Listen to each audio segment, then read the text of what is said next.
empowering, enlightening, and intelligent. Unprecedented times call for unprecedented conversation. Ladies and gentlemen, I present to you the LaRuelist Cafe. Let's talk about it. Let's talk about it. Let's talk about it. Good afternoon, everybody. Yes, we are back on a Saturday. We are back on a Saturday to talk about issues that are timely. We have some really wonderful guests on LaRuelist Cafe today. And as you see, I'm juggling a lot of things. My hands are going left and right, but that's okay. You understand how it goes. I'm Jeannine LaRue, for those of you who don't know me, and for most of you who do. We are here today to talk about Orange You With Us. Orange You With Us. As you see, I have on my orange shirt, and you will see some other people who have on the orange shirt. Let me tell you a couple things about orange. Orange is the color that Hadiya Pendleton's friends wore in her honor when she was shot and killed in Chicago at the age of 15, just 1 week after performing at President Obama's second inaugural parade in 2013. Since then, orange has been the defining color of gun violence prevention.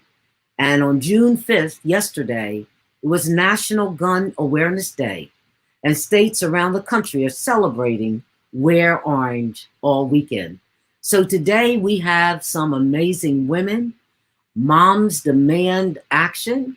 We're going to bring them on one by one, and they are going to tell you their story about Wear Orange. And since we're doing this all weekend, don't think that you're left out. You still have several hours to go. You have today and you have tomorrow, and we're going to tell you in this program why we're doing it and how you can also get on board with the program. They're going to walk you through the many, many municipalities right here in Mercer County, New Jersey, who are participating in Wear Orange and what's happening around this country. So Moms Demand Action. The first one we're going to bring in is our fearless leader, Reba Holly. Bring Reba on in so she can say hello to us today. Hello, Hi, Reba. How are you? Hello, I'm wonderful. How are you? Wonderful. Thank you for joining us today, Reba. And we're going to bring in another one of your colleagues who has been on the show in the past, Jasmine Sorta. Jasmine, how are you, Jasmine? Hi, everyone. I'm doing well. Thank you. Great seeing you again. The last time you actually did the show outside. That's right. Seeing you inside. Thanks for coming aboard. And then last and certainly not least, we're going to bring on another very active person in this program, Moms Demand Action, my daughter-in-law, Teska Flowers Frisby. Teska. Hi, Mama Love. How are you doing? How are you? Teska, I see you have your orange ribbons all over, not just your chest, but all over everything. So we're going to talk about all of that in a second. So let's have all three of our Moms Demand Action. Let's bring them on together and let's talk about first the organization, when you got started, who else is a part of it. Reba, let's hear from you. Tell us your title. I am the Mercer County Community Outreach Lead right now, and I also serve at the state level as the Red Flag Education Lead for Mercer County, for the whole state of New Jersey. And what is your role? What do you do as the lead here in the county? So I am no longer serving as the lead. Jasmine has taken over that role for me. So I am currently the community outreach lead and working almost all exclusively in Trenton to support organizations that are already working on social justice issues in Trenton, and to provide support and framework as we can help and solidify our connections between our organization and the city of Trenton and its community. And so Moms Demand Action, what kind of action are you demanding? We are demanding action on reducing gun violence here in America. And we recognize that gun violence disproportionately affects communities of color and cities and in cities. And we are working on many levels. We're working in social action, we're working in legislative action, and we work on elections to elect gun sense candidates who can help us reduce gun violence in America with common sense gun legislation. And so let me hear from Jasmine for a second. So Jasmine, someone might say, well, you folks are against guns. Are we against guns? Tell me about that. We are not specifically against guns. We are against gun violence. And there is a difference. We don't have a stance against the Second Amendment, which, a lot of citizens in America feel very strongly about. But we believe there's a whole lot more we can do, as Reba mentioned, legislatively and in the community to combat the epidemic of gun violence that we have in America. We don't have to live this way. We don't have to. And so we are all about reducing incidents of gun violence, whether it's suicide, homicide, domestic violence. There are things we can do to prevent all of those, and that is what we stand for. That's great. And that's one of the things that I wanted our viewers to understand when they see moms demand action. I don't want folks to get hyper and say, oh, there are these folks, they want to take our guns, and it's not that at all. And I can really appreciate seeing all you women have done in action. I know even the governor here in our state, as you should know, there are people all over the country actually watching this live stream. But here in New Jersey, the governor has given Moms Demand Action a shout out so many times because he knows you're not anti-gun. You're anti-violence with guns. Now, Teska, this whole orange thing, tell us about the ribbons that you have and what I see behind you. So I am wearing, the shirt behind me is for Wear Orange, which actually started on yesterday. A couple of days ago was Hadiya Pendleton's birthday. And that's actually why we celebrate in the month of June. That's when it started, but it was in honor of her birthday, which is in the first part of June. And so the first Friday of every June of each year is Wear Orange. It is in her honor. Her family and friends started that, and they asked us to stand up, speak out, and to wear orange so that people will remember and advocate for putting an end to gun violence. The ribbons that I'm wearing on this side are actually for the 3 young women that were actually just shot here in the city of Trenton this past week.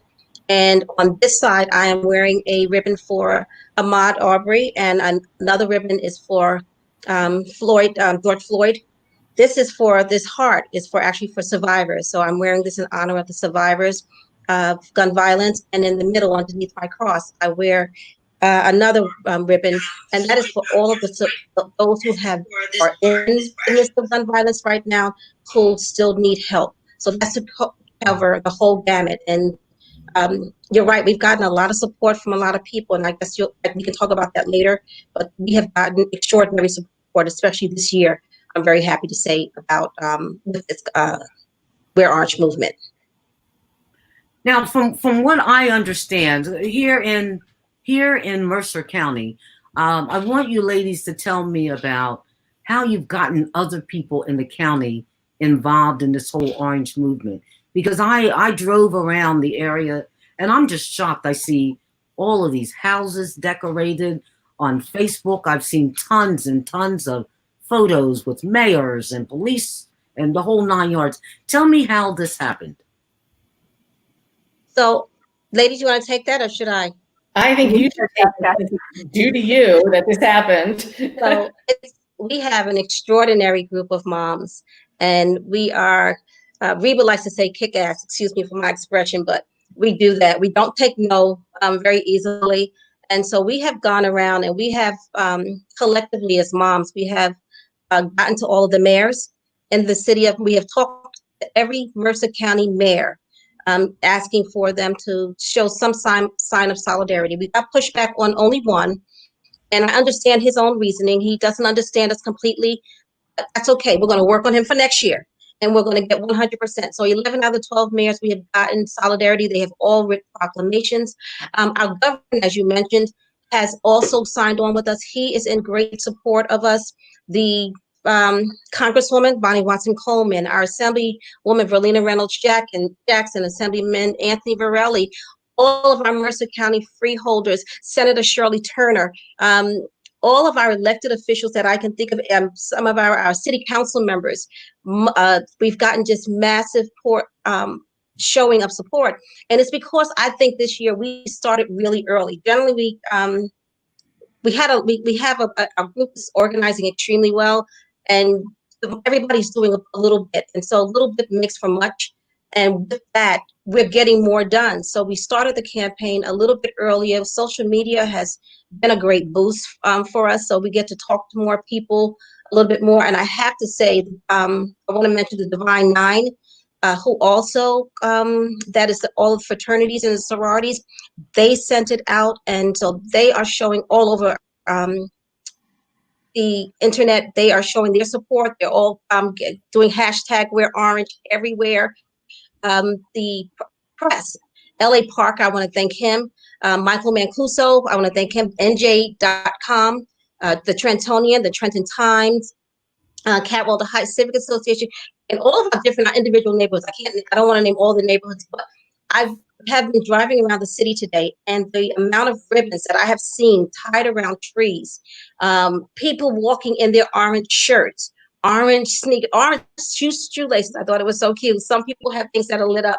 We are just getting massive support, but it's because we are talking about the conversation. I want people to see the orange and ask that question. What is orange all about? That's all I need is an opening. And we're educating people more about it, and people are listening. So, and people are fed up. So I think that it's picked up a lot of traction because folks are tired of all of the gun violence. To hear about children, especially our babies getting shot, really, really does something to the mind, and which is it's tiring. Thank you. Yeah, and here in Trenton, of all places, I'm glad that Reba, this is where your focus is for the community outreach, and I have been watching the three of you women working as a team, and I'm totally encouraged. Totally encouraged. How does this movement, because I know last year you actually went to some event where I guess the national person came in to speak. How does the Moms Demand Action in this area interact with what's going on nationally? I can take that one. Sure. Okay.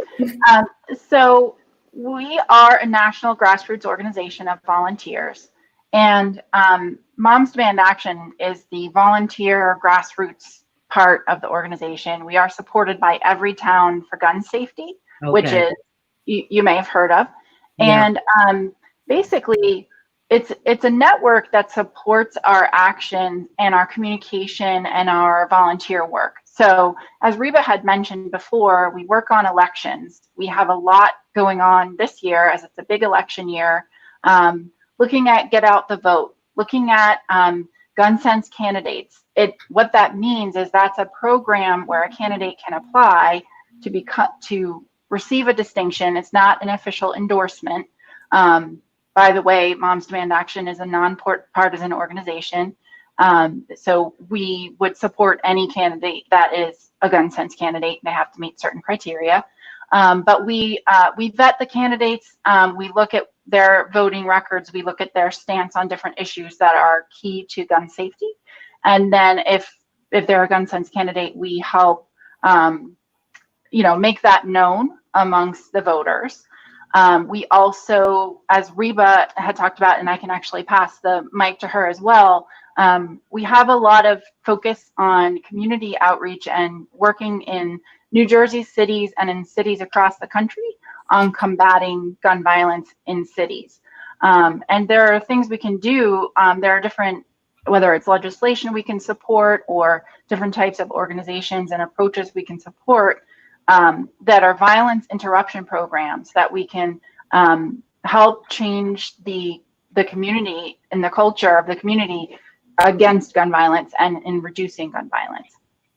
So let me pause there and see if Reba wants to add anything to what I said. I think you covered it really well. Our work in Trenton is we want to focus on where the gun violence here in the county is. So with our community outreach, we do community outreach for different reasons, for educational purposes. We do presentations. We help form students demand action groups anywhere in the county. The specific support of the community, we're focusing right now on Trenton and hoping to grow our presence there. And for people to know that we're not just a bunch of people coming in to tell you what to do. We want to support the community and work within the framework that's already there to help make a change in the community. And so our focus right now is on Trenton and the surrounding areas, because that's where the gun violence is in the county primarily. And let me say something on that note. I'm so glad you mentioned that, Reba, because I'm looking at the marches and the rallies throughout, not just the country now, it's really throughout the world. And it's such a diverse group. And sometimes I hate even saying a diverse group, because diverse group actually is a code statement for saying there are a lot of whites involved. But one of the things that I have been hearing over and over again the last 11, 12 days since the execution of George Floyd is that a lot of my white friends and those who I have mentored, young white people who are in their 30s and 40s and I hate to say it, even 50s, because now I'm so daggone old. I can say that the folks I mentored, even my students are in their 60s now, my former high school students, but they're asking, what can I do? I feel so helpless. What can I do to join this movement? Reba, what can they do to join this movement? It is so easy to get involved with Moms Demand Action. And I want to really, it's very important to point out that Moms Demand Action is called Moms Demand Action because it was modeled after Mothers Against Drunk Drivers. So we are an organization, it's a big tent. We have a hashtag that says man enough to be a mom. So you don't have to be a mom. You don't have to even be female. Everybody is welcome to join this organization. This organization is, like I said, a big tent. Everybody's welcome. And it's very easy to get involved. The easiest way is to text the word commit, COMMIT, to 64433. And if you text commit to 64433, you'll be added, a few questions will be asked. There are chapters of Moms Demand Action in every state in the country and in all over the country. And there are there's even a couple of out of the country areas where we have support and organizations that are working to end gun violence in America. So wherever you are, there are moms, and wherever you are, we would love to have you join us and put your skills and talent to working toward ending gun violence.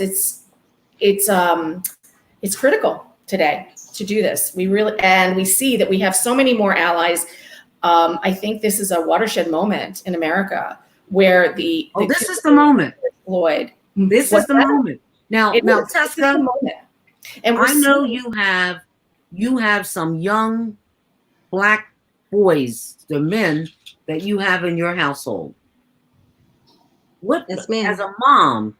As a mom, what are you doing to make sure that you have given them all the tools so you don't have to worry about violence coming out of your household? Well, unfortunately, I give them more tools than some of the other moms in the movement have to give their tools. I have to give them that talk when you go outside, if you are approached by anyone in authority, that there are certain words that you say, there's a certain way that you act.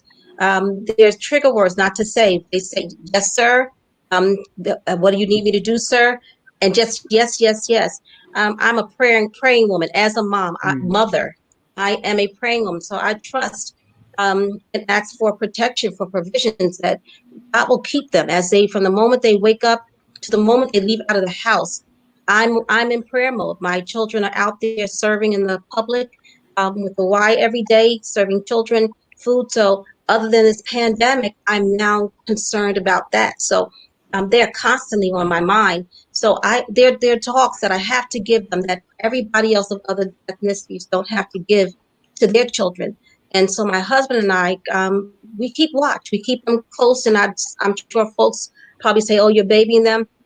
Well, then they'll be babied. They'll be protected as best it can be, at least while I have air in my breath.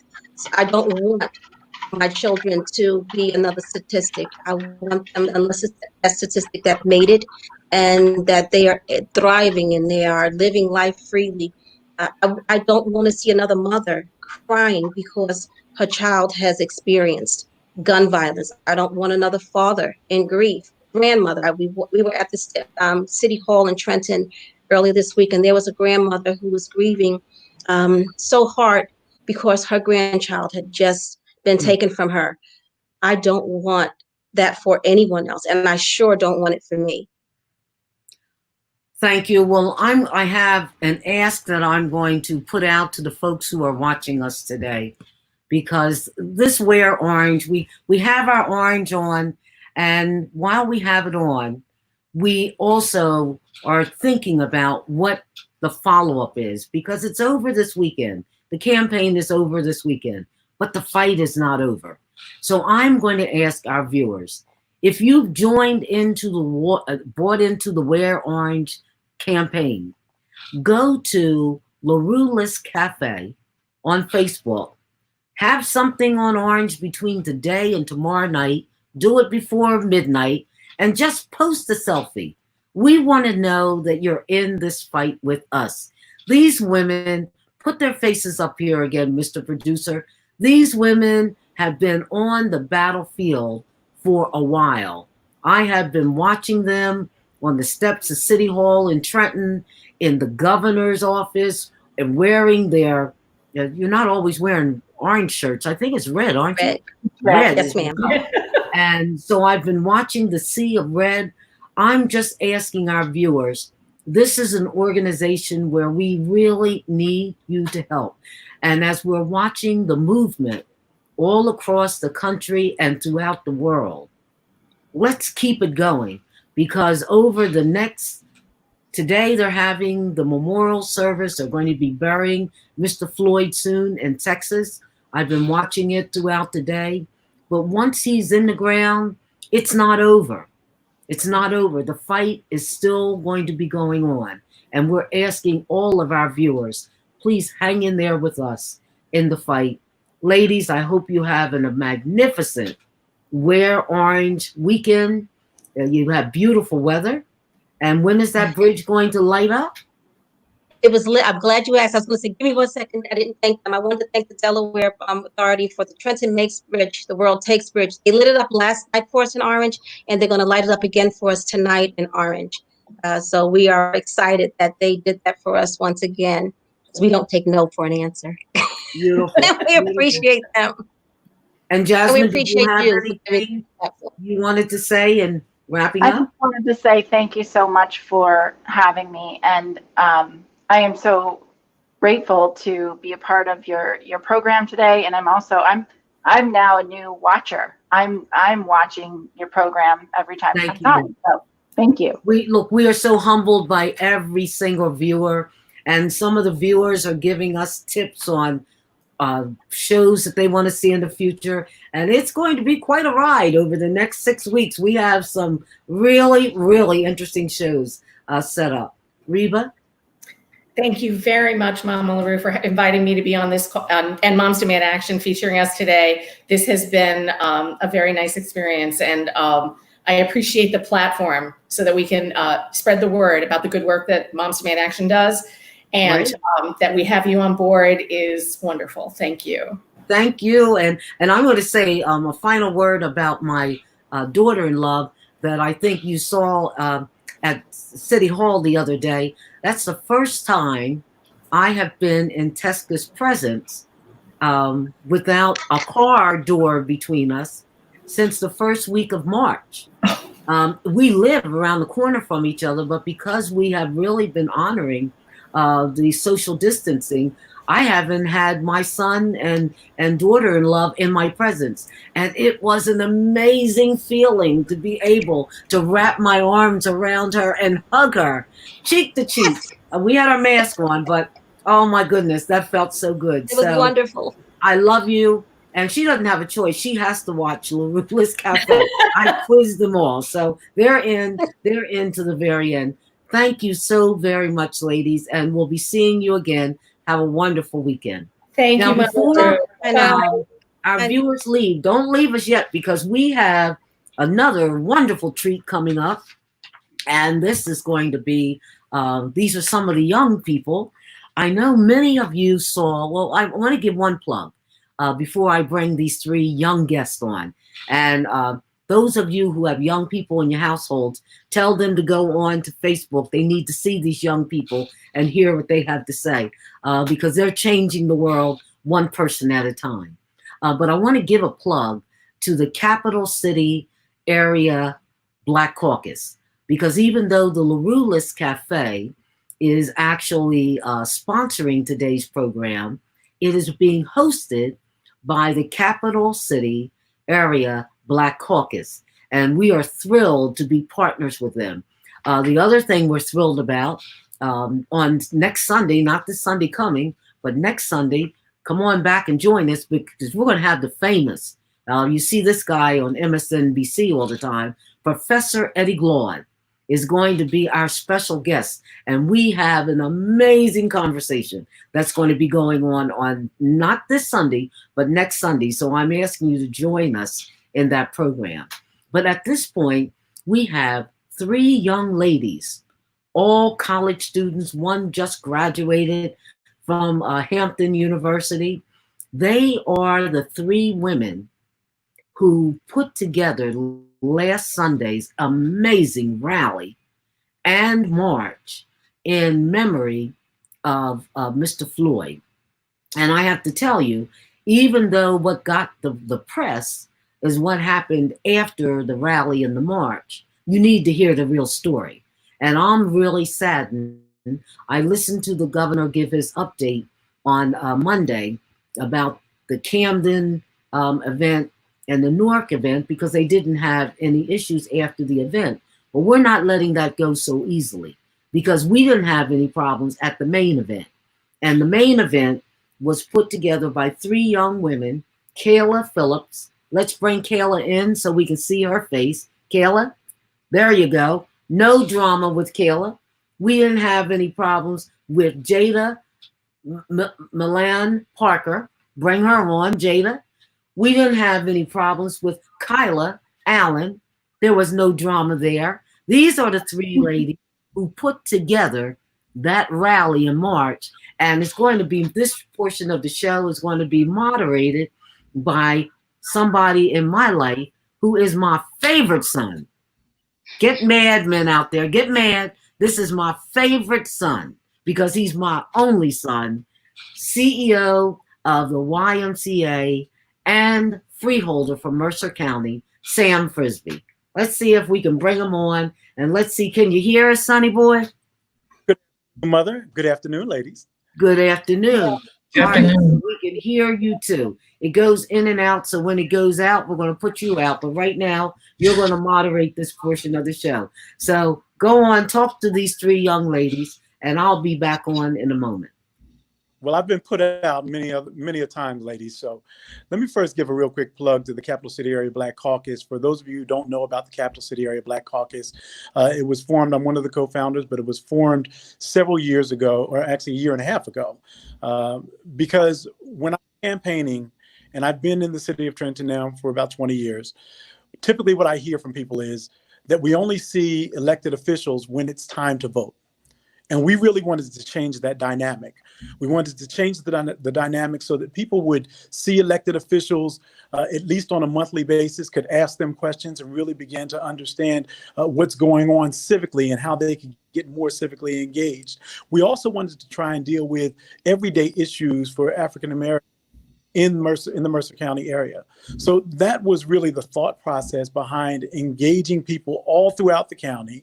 But we called it the Capital City Area Black Caucus because we are in the capital of New Jersey. We are in the county seat of our county, and we wanted to make sure that we esteemed that particular area. You know, the only thing that is necessary for evil to triumph is that for good people to sit by and do nothing. And you just got finished watching a wonderful segment with the Moms Demand Action and talking about Orange. And part of the reason that we wanted to name this show Orange You With Us is because we really wanted to talk about not only painting our town orange, but we wanted to talk about are people with us in this particular struggle, right? Many people watched as George Floyd took his last breath and he was murdered right before our eyes on social media. And people talk about that the revolution will not be televised. Well, the revolution is being televised because no longer is it television, but now it's through the internet waves. And so it's being televised. And we wanted to make sure that people were with us. And so we want to recognize that protest, that's the voice of the unheard. Dr. King said that. But riot is the language of the ignored and people writhing in pain. And the only way that we'll get peace is when we feel like we've been heard. And so I wanted to really kind of esteem these young ladies that we're about to bring back on because I didn't know anything about the march. Right. I got a call from Pastor Tone and he said, hey, look, your brother Frisby, we want to be able to utilize the YMCA so we can pray with about 30 pastors because there's a march coming up. And these young ladies that are working the march are really phenomenal young ladies. And I said, well, not a problem. He said, will you be out there? And if I hear about young people that are doing phenomenal things, I want to be in their midst. And so when I heard about the march and went out, I said, so where are the organizers? And I saw these three incredible young Black women that had their bullhorns and were telling people where to go and pointing over here and we're about to get started and let's get everybody going. I said, these young ladies are large and in charge. And so very proud of what you ladies did. And so I wanted to bring you on because I thought that the world really needed to see your faces because, this march, your very first march for you planning, but you had phenomenal turnout. Over 1,000 people. Some people estimated it was 2,000, some people 3,000. I know that I saw at least 1,500 people there, and I took a lot of photos that day. So, ladies, I want you to talk to us a little bit. How did this get started? KYLA, would you talk to us a little bit about how this actually got started? So I was looking into protests in Philadelphia, which were going to take place on the Saturday of the weekend that we did it. So last Saturday. And I saw JAYDA posting, asking if there were any going on around here. And I hadn't heard of any either. So then I was messaging her and I was like, we should go to Philly. And then she was like, yeah, but that's not really safe because that's far away. And I was like, good point. So then all of a sudden I was like, yeah, let's just start one. Let's organize it. What do we need? So we started, brainstorming location, what day we should do it, what time. And then, we were like, where's a good place downtown? I don't know. Let's ask KAYLA. We both were like, let's ask KAYLA. And then so the three of us made a group chat. And from there, we just started planning and made a flyer, started spreading the word. And, a lot of people were reposting it. So we thought there was going to be, a couple hundred people. But I don't think any of us expected the crowd that we saw and, the power that we felt in the protest that we had created and all the people that came out. It was really moving and empowering for me. I know. So KAYLA, that most change, social change happens when young people get involved, right? And so, you can look at Tiananmen Square, you can look at Soweto, you can look at any of these movements. And when young people get involved, things start to really happen. Talk to us about why you thought that this was really important. Why was it so important for you to get out here and start a march and start this movement?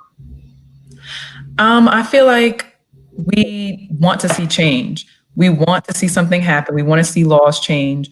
We want to do something about it, or at least help do something about it. And I just feel like our generation now, we just want to take charge. You know, it's kind of like, why not? Why not do it? You know, we have the platform, we have Instagram, Facebook, all the social media. We know how to use it, so why not utilize it? And yeah, I just feel like right now is a great time to do that. And I'm glad Jada and KYLA reached out to me. And, you know, this was just, like KYLA said, we didn't expect it to be so big. We see people coming around the corner and they keep coming. So it was just a great experience. I think young people are really just taking charge all over the country, because it's kind of like what I said, why not take charge? Absolutely. Mm-hmm. So Jada, talk to us a little bit about, you know, what was the most powerful moment of the march for you? So the most powerful moment for the march was the most powerful moment of the march for me was, I was at the front of the line and I was yelling and my voice started to go. I started to crackle on the mic. I was getting embarrassed. And then we started going up a hill. I don't know if you guys are familiar by like the post office, and we're going up that hill and the sun was beaming down and my legs were giving out. And I was just like, I don't know if I can do this. And I kept pushing, something just kept telling me, and we got to the front and I turned around and I just saw this whole crowd of people coming down. And I looked at KAYLA and I was just like, oh my gosh, like we couldn't find KYLA. I was just like, I was not expecting this. You know, I was like, I don't know if I can keep walking, and something in me just kept telling me, you know, keep going and keep yelling and keep screaming. So we definitely, like, to piggyback up what they said, we did not feel like we were going to have 1,000 people out there. We said 100, 200, and we kept it at that. So just to see everybody might have been the most powerful moment. I can say that, Jada, I agree with you with that particular powerful moment, because when we started right across the street from the State House, I think it might have been about 150, maybe 200 people that were there. And there was the previous day, and I think that their numbers were somewhere around 200, 300 people. I was there for that particular march as well. And when we started marching, it was almost like people were coming out of the woodworks. And then by the time we got to South Broad Street, I turned around and my wife and I were pushing our son, who was in his walker, and I said, Teska, I've got to go back and start to film some of this, because it was absolutely amazing. You just couldn't, right? It was absolutely amazing. So you ladies, that was a surreal moment for me. KAYLA, how about for you? What was the most powerful moment of the march for you? For me personally, I don't know if it's a moment, but more so the energy and the vibe that was going on. I know there was a lot of, well, there weren't a lot, but there were a few, you know, negative energy in there, but everybody was so positive that we were just pushing negative energy out. No, we're not going to do this. No, we're not going to riot. We're not going to do all this. We're going to keep going and keep doing what we said we were going to do. So it wasn't so much of the moment, but the energy that we had throughout the whole time. From when we got there to when we finished with the candle lighting, it was just a very positive vibe. And that was really, really, that's what stood out to me the most. So. And you are so right. I know when we started marching, there were many people that were talking about, we were shouting Black Lives Matter. And there were a couple people that were saying all lives matter. And we agree with that. All lives do. But in particular, Black Lives Matter at this particular moment, right? We're talking about how your Black and brown boys and young women can be killed for having a cell phone, right? Black and brown women can be killed with their hands tied behind their back, laying on the ground in basically modern day lynching. And so we recognize that all life matters, and that's important to all of us. But it's more important to recognize that, yes, all life matters, and our lives matter too. Black lives matter too. And I'm one of those people that, my wife, when we talk about sons all the time, that we're concerned every time they go out of the house. And my son has a driver's license now, and we're always concerned about what officer might stop. Because I was that boy that in my neighborhood got stopped almost every day in my community. And so you're right, that was a powerful where where positive energy just really engulfed anyone who was the antithesis of what we were trying to do out there that day. And you ladies were the ones who started that. I was so proud when I walked in. I was like a proud uncle, kind of watching you ladies up on, up on the crest with the bullhorn and just telling people why you began this and why you started this. KYLA, how about for you? What was the most powerful moment or the most powerful memory you have of this particular day? I definitely agree with KAYLA that the overall energy was something that like really moved me. But I think one of the most powerful parts was actually after, when we had realized like, wow, we brought all these people together. We've done everything that we needed to do, that we set out to accomplish today. And the crowd still wants to march. And, us being able to sit together and like really just think about what we had done was a really empowering moment for me. Especially with all the emotion that was going on, like from like when it started spreading the video of George Floyd, and not being able to sleep at night, and then finally deciding to do something about it and just moving with the energy and flowing. I think it was something that really changed my life overall, and makes me want to do more and continue to raise my voice for justice, because the time is now. We're young, we're only in our 20s, so this is the beginning. So KYLA, you are a St. John's grad, correct? Yes, class of 2019. What's that? Class of 2019, yes. All right. So talk to us a little bit about how you feel, because most people, when they see young ladies like you who do this, they look at them and say, these ladies are bigger than life. They're superheroes, right? And a lot of people look at people who take the lead as a superhero, and you guys are superheroes, but you don't have to be superhuman to do this, right? So talk to us a little bit about how you believe your time at St. John prepared you to be able to step into the lead and do this. Well, my time at St. John's prepared me because, unfortunately, there were always incidents of racism and injustice, specifically against Black people in the LGBTQ community on campus. So there were always protests being organized. And then on top of that, with all the other incidents going on in the world, New York City is always having protests organized. So I was able to attend a lot of the Black Solidarity Days, the Black Solidarity Days on the campus, and protest for incidents of racism that happened at school, but also able to get out into New York City and participate in presidential campaigns, marches for justice.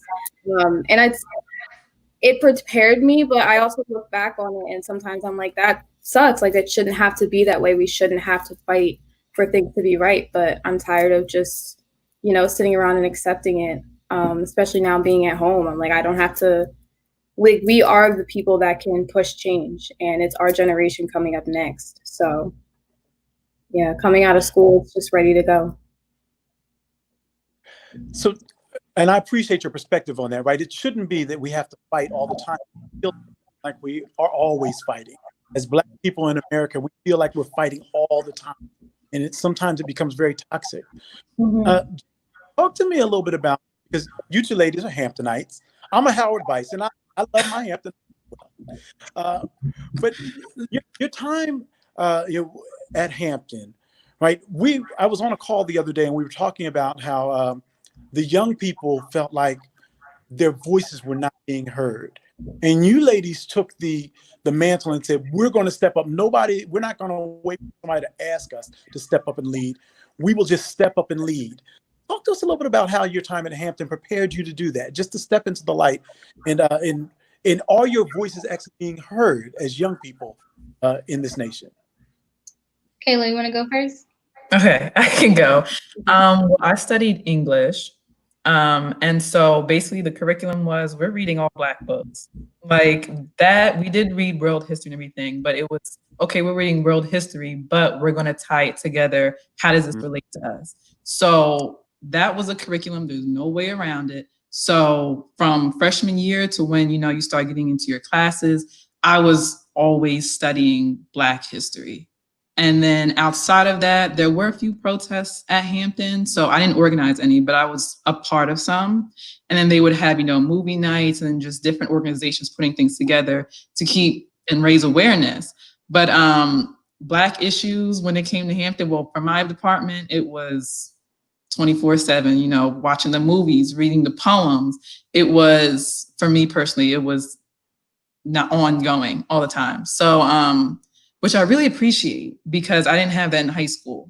So when I got to college, it was like an eye opener.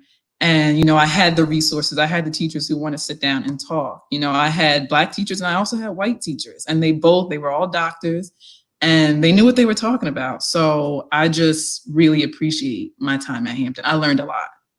Right. I can definitely kind of piggyback off the same topic. Like, I grew up in a predominantly white school. So growing up in our history classes, it was, you know, regular American history. They will sprinkle a little bit of Harriet Tubman in there, and then that's that. So one of my goals, well, my mom is also a Hampton alum. So I've been at Hampton since, you know, 1999. I have baby pictures at homecoming. So I kind of grew up looking forward and wanting more and kind of waiting for, you know, what I felt like I was always missing something. So when I got to Hampton, from the very second that I got there, I just feel like that alone has made me a different person.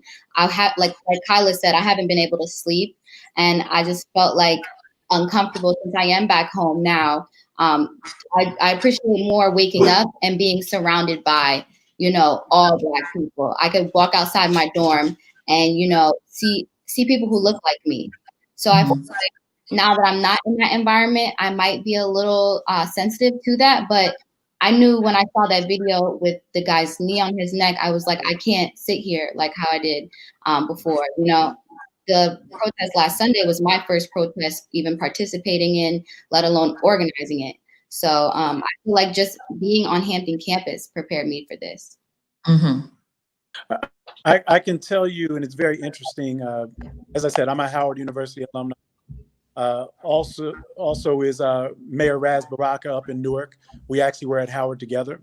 And Councilman Kevin Baxter out in Ewing is also a Howard grad, and we were all actually at Howard at the same time. And I remember, for us, it was taking over the A building, our administration building, because we didn't like who was, Mr. Atwater, who they had placed on our board.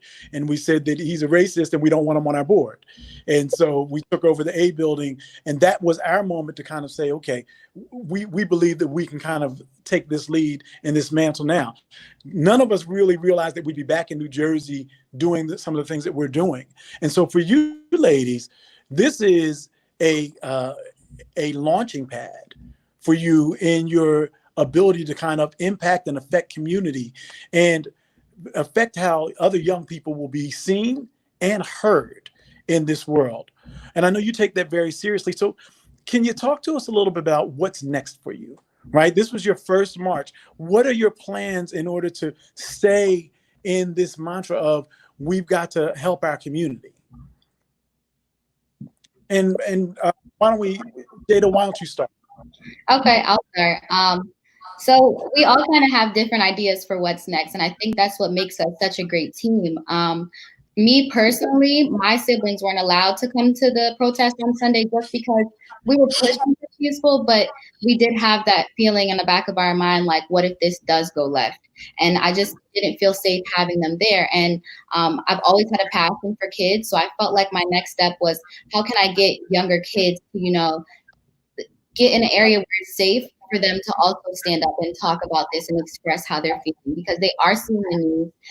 Younger kids do social media. I'm sure plenty of them have seen the video. My parents, they were like, look at this. Like they show us what's going on. So I kind of just wanted to do something. So me and KYLA, we're actually Lawrence High School graduates. So we wanted to do something in our immediate community next. So we're actually planning a protest tomorrow at Lawrence High School at 3 o'clock. This will be, for the community, and it will also have a little extra emphasis on the youth as well, because we know what it's like to be, in a school where it's only 12% Black. And I'm really looking forward to seeing that 12%, being that we did have a few issues of racial injustice this past fall as well at our school. So I think that's what's next for us. KYLA, you can kind of jump in from there. Yeah, I'm helping JAYDA with organizing the protests in Lawrenceville. I think it's really important to start these conversations in every community, not just in Trenton, like Lawrenceville, Ewing, everywhere in the area needs to start the conversation. And we all need to work together to be better neighbors to each other. And so that's part of what inspired me to do another march here in Lawrenceville this weekend. And we raised a lot of money, and so hopefully we'll be able to donate to a really good cause at the end and just be able to continue the conversation from here on out. KAYLA, you get the last word. on this? Okay, so honestly, I feel like for next step for me, I want to pull together not just youth, not just people my age, or maybe the older generation as well, when it comes to Trenton, and figure out, because I feel like KYLA and JD said, people are on different pages. People do see things differently. So I do want to pull people together and let's sit down and figure out, let's plan and prepare for the next steps. What can we do? We know what's going on now, so what can we do in the future? How can we progress as a community, not just as Trenton, but as a Black community as a whole? What can we do to keep this moving? We don't want it to just stop at, the end of June. We want to keep going September, October, November, more events, more unifying, and, get to the root of what the issue is and then how we can solve it. So ladies, I want to say thank you so much for taking the time. I know when I met you out at the march and I offered my help, I said, I'm here. So whatever you need, the Bible says that I call the old because they know the way and the young because they're strong, right? And you ladies are incredibly strong, and we are incredibly proud of who you are and who you are becoming. We have not seen what you guys will do, the great you will bring our nation, and we are hoping and praying will bring multitudes of young people along with you. We will be in that midst. So we want to be able to help you in any way that we possibly can as you work with us in the struggle. This is a critical issue to be able to deal with police brutality and the lynching of Black people all over this nation without any restitution and any justice on the front lines. And so we are looking and waiting and fighting and protesting for our justice. Mother, I will pass the baton back to you. Thank you for allowing me to be on your show in partnership with the Capital City Area Black Caucus and the LaRuelist Cafe. Thank you, Sam. You did a magnificent job moderating. It does not surprise me. I want to end the show in a different way today. I will share with you, all of you, a couple things. Number one, my computer blanked out in the middle of the show. So I panicked because I didn't know if I was unplugged, if you came unplugged.